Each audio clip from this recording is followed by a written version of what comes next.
The NBA draft lottery is this upcoming Sunday, and with a little lottery luck, it could drastically change the direction the Chicago Bulls go with a lot of their roster. We're going to talk about how and why right after this. You are now tuned in to Chicago Bulls Central, your number one place for all Chicago Bulls news and content.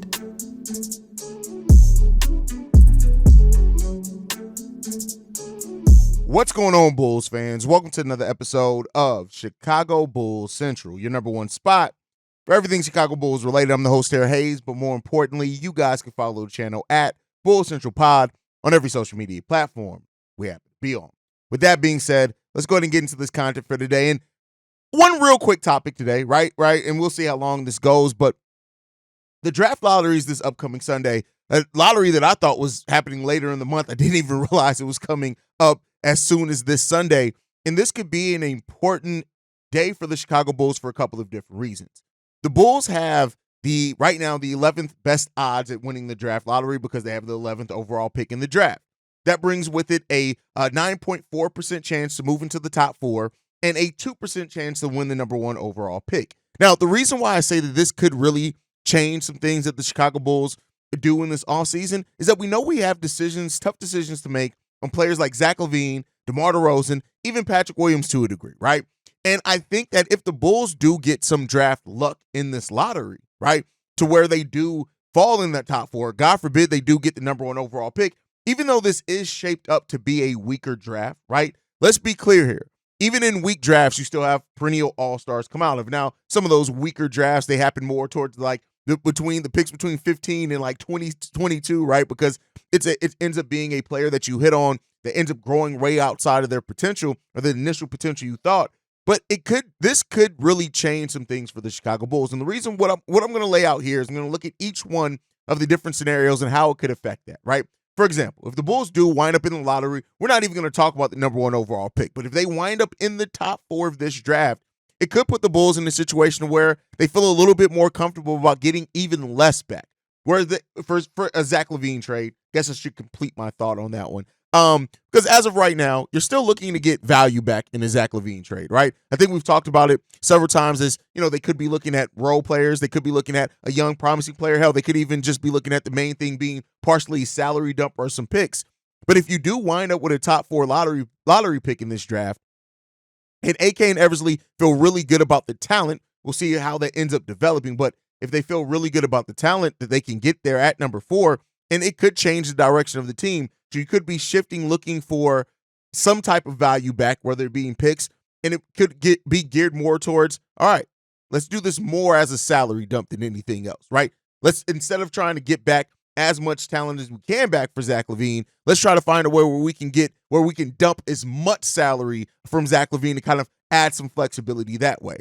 And kind of the same thing with DeMar DeRozan. While no, you're not going to get a player in this draft that's going to come in right away and give you what DeMar DeRozan wants, because I know the keyboard warriors are going to get the typing on. But Haize, none of these players are going to be able to close out like DeMar DeRozan. I know that's such a bare bones way to look at acquisitions and sends outs. But you're not going to get that. But it could force you to kind of go even more youth movement than what you're going to go before. And so it could drastically change your outlook to say, hey, DeMar, and it could also maybe help you keep DeMar. You never know. Like, DeMar could take it and look at it as, hey, we just got a young, really good player in here. Kind of want to be a part of helping mold that young player, right? So maybe that helps in some areas as well. It's not always about sending people out.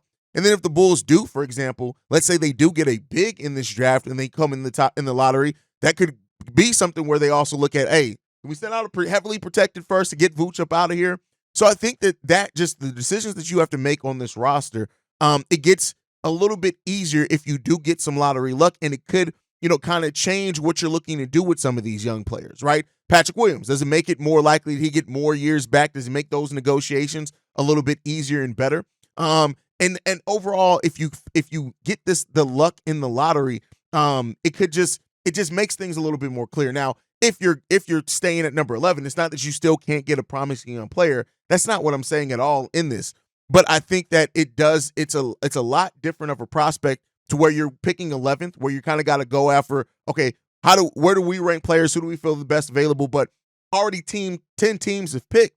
Whereas if you do get in that top 4, right, you're looking at having your choice of the best choice of the players there, and you get to do your full evaluation period, and your player development department has to get to work at that point. So some luck in the lottery this season for the Chicago Bulls, I think could really drastically change some outlook on things. Now, if the Bulls do, even if they do, and I kind of looked at it just by saying going younger, or this very well could be that the Bulls get a young player that they think can contribute right now and can help them actually still stay competitive. And maybe we see them be more likely to keep a DeMar DeRozan, or maybe they get a Cody Williams in this draft if they get into the lottery, right? A player that is going to play the 3. He's a small forward, maybe with a little small ball 4 in him as well.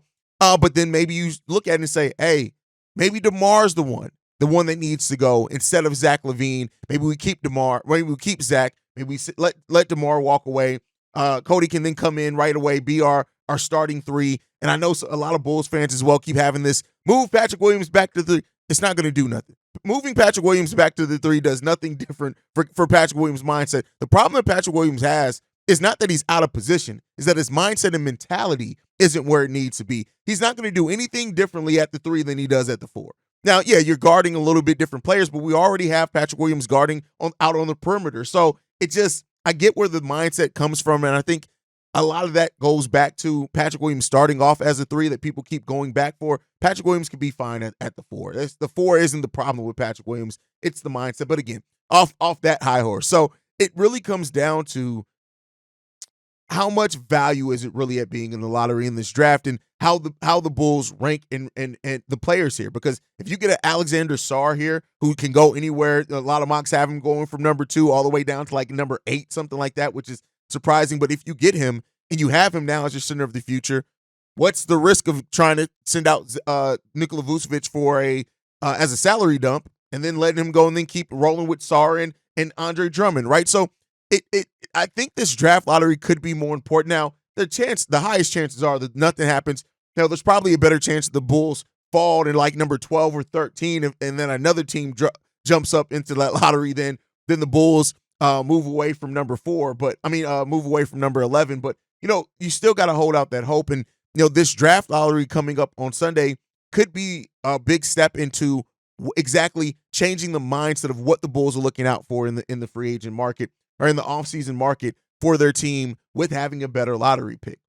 So we'll see. Like ultimately, I gotta keep asking, and I've asked the question several times, of what is the faith in this front office in a lot of different ways, right? What is the faith in the office to make the necessary changes? What is the faith in the office of evaluating players, especially when you're looking at drafting, right? And looking at, hey, a lottery win could drastically change your opinion, right? Or on what you want to do this offseason. But that still all goes back to AK and Eversley having to really evaluate the talent in this draft really well. And that is the thing that really is causing a lot of stress for Chicago Bulls fans, because they don't know if they can trust the evaluation period by this front office. And you can't really blame them for that at all. You can't blame the fan base for where they are right now in the way that they view this team.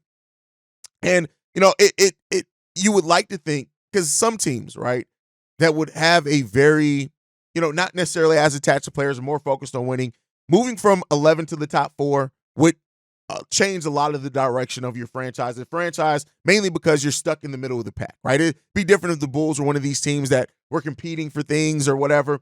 But the view that AK has on this team, I don't know how much of it changes by moving up into the lottery. I don't know how much it changes by moving down potentially. And that's where the ultimate thing comes with this team, is that we just don't know. We have not been able to see enough consistency from this front office in one way or another. I know people just look at the lack of movement, but, and you hear the Bulls, and that's why I don't do a lot of the speculative pieces, right? Like the Bulls being interested in Paul George and things like that. It's like, how are you going to create it? You haven't shown enough creativity for me to even remotely start putting my mental capacity on you doing something like that, because you haven't done it, right? So it's a thing. But to get back kind of focused on the topic here today, a move up into the lottery for this team, right? To move into that top 4, God forbid, get the number 1 overall pick. I think that it can really change how this team views the assets that are movable on this team, right? And it could move. We talked yesterday about going more youth movement. And that youth movement doesn't necessarily mean you're not still trying to win basketball games. It doesn't mean you're trying to take, right? I think a lot of people hear youth movement and think, oh, that means you're just trying to lose all the games. No, it means that I'm trying to give this team opportunities and really truly evaluate what we have here, right? And we can't say things like, what can the Chicago Bulls learn from like the Chicago Bears? Part of the Chicago Bears they were bad, and they went to a rebuild, and they knew they were going to be bad. And then, hearing Ryan Poles recently talk about the fact that, when he traded the number 1 overall pick last draft, not this past draft, when he traded that pick, it was, hey, let me give Justin Fields more evaluation. I know we need to keep adding to this roster because this gives us more assets to do so in. And he's really added, like, just by that move alone, he ends up adding like 12 players to the team. So, and again, NBA rosters are a lot smaller, but you have to have the vision.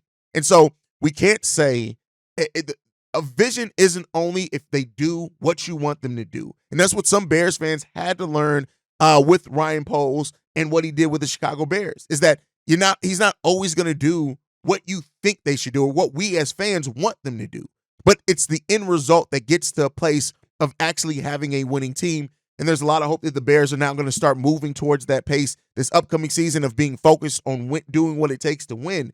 The Chicago Bulls they made their moves. They made their shot. And I got to give them credit for it. The Vooch, the Lonzo, the DeMar, bringing in Alex Caruso. But they gave up a lot of draft assets to do it. And I think at this point now, AK and Eversley need to start investing better in the young player development, not necessarily doing these huge over-the-top moves to try to be competitive necessarily now, but what is going to be the best for the future and present of your young players. And so the draft could change a lot of that to where you could see a lot of the veterans sold off. Not all of them. I think you still need to keep veterans on your team, absolutely, but you could very well see with a draft lottery win that things start pivoting more towards, okay, let's get a little bit younger. The Zach LaVine contract, we're now cool dumping about most of that, which we're going to talk about here in the next segment before we end the show, but you could become a little bit more comfortable in that. The $40 million offer to DeMar DeRozan, all right, DeMar, we're clearly going younger. We would love you to be here to mold these young players, but we ain't got that for you now. It makes no sense to pay you that when we don't think we're in the next 2 or 3 years, we're truly going to be competing for anything other than to just fight and to see where we are and to develop these young guys. So that could change a lot of the direction on this team, and it could open you up to get more assets back because then you're moving things at a place of kind of more clarity. And so we'll see what happens there. I think this draft lottery is going to be fun. I will be live over on Bleacher Report for the NBA draft lottery, so I'll make sure to put the link in the community tab where you guys can go over and hang out with me there as we'll see what happens with the Chicago Bulls in that draft lottery. I think it's going down at 3 p.m. on Sunday, which is a little bit earlier than what it's been historically. So make sure you guys stay tuned in for that. It's going to be fun to see, how teams fare, what teams move up, what teams move down, and hopefully the Chicago Bulls can get some draft lottery luck because we haven't had a whole hell of a lot of it in almost a decade. So let's see what happens with that. But before we go, I want to talk about this proposed trade with the Chicago Bulls and the Orlando Magic. And, I know I touched on teams that couldn't make deals for the Chicago Bulls, and the Orlando Magic were one of those teams. And, whether it's other articles building off of that, but now you've seen in the last 24 hours, articles written that, the Magic could make an offer of Wendell Carter, who fell out of the rotation a lot, who his minutes went down, things like that with the Orlando Magic team, and then either Jonathan Isaac or Joe Ingles as being the players and a second-round pick. Now, this is not a great deal by any stretch of the imagination for the Chicago Bulls. I want to be clear there. Wendell Carter Jr. is a player that, he's young. He's 25. He was here at former Bulls. He's on a really good contract as well. His contract actually descends. It goes from $11.9 million to $10 million over the final 2 seasons of that career, of that contract, which could be an easily movable contract. Now, will the Bulls want Wendell Carter back, who they traded out? I don't see that happening, right? Jonathan Isaac is an interesting piece because he's 27 years old, but at the same time, we know the injury history of Jonathan Isaac. And while he's turned himself into one of the best perimeter players in the game of basketball, you got to give it up for Jonathan Isaac on how he's found a way to be impactful, stay on the court for that Orlando Magic team. He's done that. But in this deal that's been proposed, right, is that the Bulls are getting back Wendell Carter Jr., who, again, I still don't have him ranked as a better player than Nikola Vucevic. He's just in a much better situation. But you get Wendell Carter back, who, if you do go center in the draft, maybe he's then your backup big, right? Or he's a bridge gap while you find your next starting center. But we've kind of seen what Wendell Carter is. But again, you're getting Jonathan Isaac back. But the key thing in this, outside of the players you're getting back, is the way that the Orlando Magic are absorbing about a third of Zach LaVine's contract into their cap space. That's one of the most important things there, is that you're not getting that $40 million back. And when you pair this with what we talked about in the first segment of this episode, it could be one of those situations to where the Bulls are more likely to do this deal if they move into the top 4 or win the lottery. And then you're looking at, bringing in a Sarr or somebody like that who really has tremendous upside at that center position. And that's kind of also what you're factoring in on. You're factoring in the value of now your pick being able to, making it more easy for you to kind of take less value with other things. Is this a great deal? No, I'm not going to act like it is. The Wendell Carter's averages last year, 11 points per game, 7 rebounds with 52% shooting. It's not great, right? And, he down 4 points per game, with also his minutes dropping 4 minutes per game as well. I think it's clear why the Orlando Magic may look to include Wendell Carter in deals this offseason, because it seems like they may be moving away from Wendell Carter's being a focal point. He also only played 55 games. He's still yet to play above 65 games in his NBA career. So, those are things, injury concerns, things like that. Jonathan Isaac brings that as well. But then you got to factor in the point, what if you're just looking at these guys as being depth pieces? What if you are just looking at these guys as being pieces that help add to your team? Because Jonathan Isaac, when he is healthy, you can see a world in which he fits in with the Ayo Dosunmus, with the Kobe Whites, even with the developing Julian Phillips and other players like that. He can fit in with that. Patrick Williams, I would say this, he's probably a more consistent defender than Patrick Williams. Doesn't have the offensive upside anymore, but you're adding a 6'10", 230-pound player. But again, injury concerns there. So that's its own thing. He hasn't played above 70 games since his sophomore year, right? So it's those questions that are about with this, and they're fair questions to ask. But I think this is the type of deal that you find if one of two things happen. The Bulls do get success in the draft lottery, or they survey the other things around the NBA and they just look at it and say, this is probably the best case scenario for the Chicago Bulls, because then you're getting off of money sooner, with Wendell Carter having 2 years left at only $10 million. Next season is the last deal of Jonathan Isaac's contract as well, if you're getting him. And then Joe Ingles is just that vet that is just there, right? You got to give him credit. He's making $11 million. But again, that's the last year of his deal as well, and that's a club option. So, the Bulls are gaining some long-term cap flexibility in those deals, while also gaining some immediate cap flexibility with them being able to absorb about a third of Zach LaVine's contract into their cap space. So that is, I think, a type of deal that you could see for Zach LaVine. Is it going to be one that Bulls fans like? Hell no. If that trade is announced tomorrow, which you can't still, the offseason, the postseason's going on. But if that deal was announced tomorrow, there are going to be a lot of Bulls fans that are extremely upset and they're damn near ready to riot. And I can't blame them if that's the case, right? Because we don't necessarily see the end goal of that vision yet. And even if we did, we don't have the trust in our front office to execute that vision. You can have a great vision, but the execution is a big part of the promise of that as well. And we don't know if AK and Eversley are going to necessarily execute that the best. So I wanted to talk a little bit about that. I've seen that deal floated around. I see a lot of you guys talked about it in the comments section after yesterday's episode about the potential of an Orlando Magic deal. And I guess we'll wait and see, man. If moving on from Zach LaVine truly is the number 1, 2, and 3 priority, as we've heard before in this offseason, I think that what they could look for gets a little bit more clear after the draft lottery. So, and keep in mind, after Sunday, but once we know where the Bulls are picking at Sunday at the draft lottery, that following Monday, that's when we're going to start our draft coverage. So Monday, draft coverage starts for the Chicago Bulls. And I cannot wait to start on draft coverage, to start breaking down tape with you guys, for you guys on the streams. And hell, you never know. We may even do some live. Listen, I told you guys, I'm going to find a way to do live episodes over the offseason. And we may even do a call-in. It may be time. I think we've had enough time kind of removed from the ending of the season as well, where it may be time to start doing a live call-in show.